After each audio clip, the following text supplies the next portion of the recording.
28 నుంచి రేషన్ దరఖాస్తులట. కొత్త రేషన్ కార్డుల స్వీకరణ ఉంటుందట, అంటే అప్లికేషన్లు తీసుకుంటారట.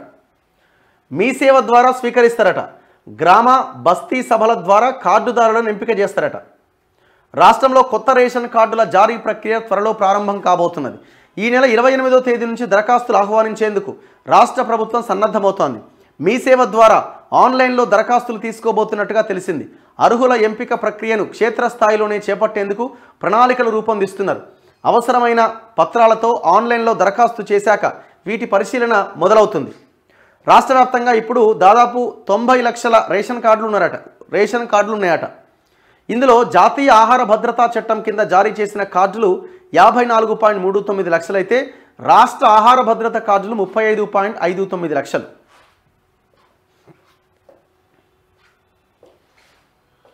అర్హుల ఎంపిక ప్రక్రియ గ్రామాల్లో గ్రామ సభలు, నగరాలు, పట్టణాల్లో బస్తీ సభల ద్వారా జరుగుతుందని పౌర సరఫరాల శాఖ వర్గాలు చెబుతున్నాయట. ఈ ప్రక్రియకు ప్రత్యేకంగా నోడల్ అధికారులను నియమించబోతున్నారట. దాదాపు లక్షల కుటుంబాలు ఎదురు చూస్తున్నాయి. పెళ్ళై 5 ఏళ్ళు, 6 ఏళ్ళు, 7 ఏళ్ళు, 9 ఏళ్ల నుంచి వెయిట్ చేస్తున్న కూడా ఇంతవరకు ఒక రేషన్ కార్డు లేదు. రాష్ట్రంలో కొత్త రేషన్ కార్డుల కోసం లక్షల కుటుంబాలు ఎదురు చూస్తున్నాయి. బియ్యం వంటి సరుకుల కోసమే కాకుండా ఆరోగ్యశ్రీ వంటి పలు పథకాలకు రేషన్ కార్డు ఉండాలన్న నిబంధన ఉన్నది.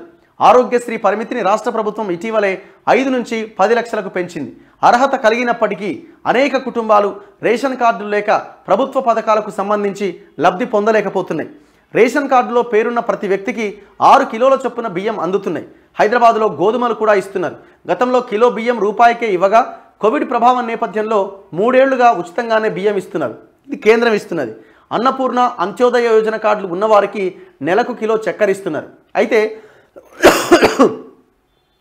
రేషన్ కార్డుల జారీకి అర్హుల ఎంపికకు మార్గదర్శకాలు ఖరారు కావాల్సి ఉన్నది. గతంలో ఉన్న మార్గదర్శకాలే కొనసాగే అవకాశాలు లేకపోలేదని పౌర సరఫరాల శాఖ అధికారి ఒకరు తెలిపారు.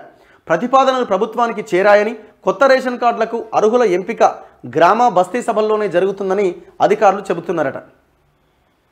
మార్పులు చేర్పులు సైతం రేషన్ కార్డుల్లో మార్పులు చేర్పులు తప్పులను సరిచేయడానికి సైతం ఈ నెల 28వ తేదీ నుంచి అవకాశం కల్పిస్తారట. శాసనసభ ఎన్నికలకు ముందు నాటికే ఈ జాబితాలో 11 లక్షల దరఖాస్తులు ఉన్నాయట. ఇప్పటికే ఉన్న కార్డుల్లో పిల్లలు, కుటుంబ సభ్యుల పేర్లు చేర్చాలి అని దరఖాస్తుదారులు కోరిరట. ఎడిట్ ఆప్షన్ ప్రభుత్వం ఇవ్వకపోవడంతో ఆ ప్రక్రియ ఇన్నాళ్లు ముందుకు సాగలే. రాష్ట్రంలో కొత్తగా కాంగ్రెస్ ప్రభుత్వం వచ్చింది. కొత్త కార్డుల జారీకి దరఖాస్తుల ఆహ్వానంతో పాటు ఇప్పటికే ఉన్న కార్డుల్లో కుటుంబ సభ్యుల్ని చేర్చేందుకు అనుమతి ఇవ్వాలని నిర్ణయించినట్టు తెలిసిందట.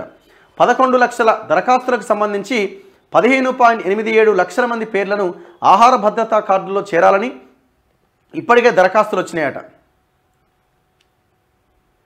సో ఇట్లా కొత్త రేషన్ కార్డులు మీ సేవా సెంటర్లో అప్లై చేసుకోవచ్చట. ఇంకా సమయం ఉన్నది. అది 28వ తేదీ నుంచి అప్లై చేసుకోవడానికి అవకాశం కల్పించబోతున్నారట. సో ఇది చాలా జాగ్రత్తగా, పారదర్శకంగా ఈ ప్రక్రియ చేపట్టాల్సిన అవసరం ఉంది. అర్హులు ఎవరిని మిస్ చేయకుండా ఈ ప్రక్రియ జరగాలి. బేసిక్గా లాస్ట్ 10 ఇయర్స్గా ఒక్క కొత్త రేషన్ కార్డు ఒక ప్రింట్ చేసి ఇచ్చింది లేదు. గతంలో వైఎస్ రాజశేఖర్ రెడ్డి ముఖ్యమంత్రిగా ఉన్నప్పుడు ఇచ్చిన రేషన్ కార్డు తప్ప ఒక్క రేషన్ కార్డు ప్రింట్ కాదు. చాలా దారుణం. మళ్ళీ ప్రతిదానికి రేషన్ కార్డే అంటారు, మళ్ళీ ప్రతిదానికి వైట్ రేషన్ కార్డే. ఇది కూడా త్వరగా చేపట్టాలి. ఎందుకంటే మీరు ఆరోగ్యశ్రీ 5 నుంచి 10 లక్షలు పెంచినామని ముందే ప్రకటించారు. 6 గ్యారంటీస్లో ఒకటి మేము అమలు చేస్తున్నామని అంటున్నాం. మరి ఎవరికి అమలు చేస్తున్నారు? ఇంకొకటి చాలా ఛానల్ ఏం నడిపిస్తున్నారంటే పాత రేషన్ కార్డులు రద్దు చేస్తారని ఇష్టం వచ్చినట్టు వార్తలు వేస్తున్నారు.